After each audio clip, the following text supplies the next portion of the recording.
twongeye kubasuhuza tunabaha ikaze. Iyi ni Isano Official TV aho tugenda tubabwira amwe mu makuru ari kugenda agarukwaho. Twibanda cyane kwavugwa hano mu gihugu cyacu ndetse navugwa hano mu karere u Rwanda ruherereyemo.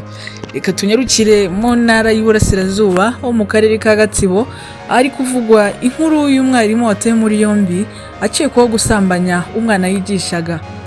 Umwarimu wo mu karere ka Gatsibo yatawe muri yombi ndetse anashyikirizwa urwego rw'ubugenzacyaha RIB nyuma yo gukekwaho gusambanya umwana w'umukobwa yigishaga. Byabaye ku wa mbere tariki 9 Werurwe 2026. Uyu mwarimu yigishaga ku ishuri riherereye mu murenge wa Kabarore mu karere ka Gatsibo. Amakuru avuga ko uwo mwana w'umukobwa yigaga mu mwaka wa mbere w'amashuri yisumbuye akaba afite imyaka 16. Ni mu gihe umwarimu we yigishaga kuri icyo kigo ndetse akaba yaracumbitse aho nyine mu macumbi y'abarimu. Kuva ku wa gatanu tariki 6 Werurwe 2026 uwo mwana ngo ntihatashye iwabo bituma batangira kumushakisha. Ku wa mbere mu gitondo nibwo ababyeyi be bagiye ku ishuri basaba ubuyobozi kubafasha kumushakisha. Bamwe mu barimu ngo bari baramubonye yinjira mu cyumba cy'uwo mwarimu bituma batanga amakuru.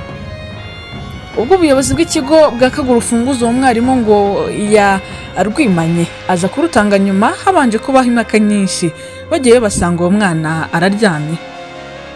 Umunyamabanga nshingwabikorwa w'umurenge wa Kabarore Rugaravu Jean Claude yatangaje ko uwo mwarimu yahise atabwa muri yombi.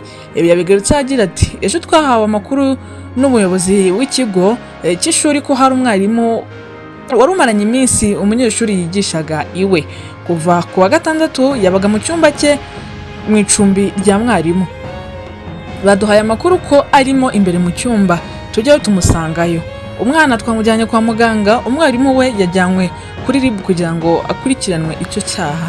Gitifu Rugaravu yasabye abarimu guha abana uburere bwiza bwatuma bavamo abanyarwanda beza babasha gukorera igihugu aho kubasambanya. Ibi yabigarutse agira ati umurezi afite inshingano zo kurera umwana akamuha uburere buboneye bwamufasha kuzavamo umunyarwanda twifuza. Ntabwo akwiriye kuba ari we usambanya umwana afite inshingano.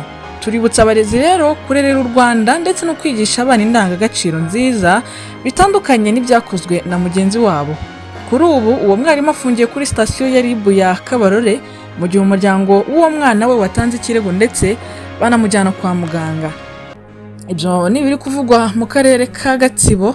Reka tuve Iburasirazuba twigire mu majyepfo mu karere ka Nyanza. I Nyanza ho hari kuvugwa ko babiri batawe muri yombi bakekwaho urupfu rw'umugore bari basangiye inzoga. Abagabo babiri bo mu karere ka Nyanza batawe muri yombi bakekwaho kuniga umugore bakamwica. Ibi byabereye mu mudugudu wa Kigarama, akagari ka Nyanza, umurenge wa Busasamana ho mu karere ka Nyanza nijoro ryo kuwa 8 rishyira kuwa 9 Werurwe 2026. Uyu mugore wari mu kigero cy'imyaka 40 bivuga ko yishwe anizwe. Hakekwa ko aba bagabo babiri cyane ko bari biriwe basangira inzoga. Amakuru avuga ko uyu mugore yagaragaye yapfuye afite amaraso ku munwa no mu mazuru yegeranye n'icupa ry'inzoga. Umuvugizi wa polisi mu ntara y'Amajyepfo CIP Kamanzi Hassan yatangaje ko amakuru y'urupfu akimara kumenyekana, polisi n'urwego rushinzwe ubugenzacyaha RIB bahise bageraho icyaha cyabereye. Yagize ati iperereza ryahise ritangira.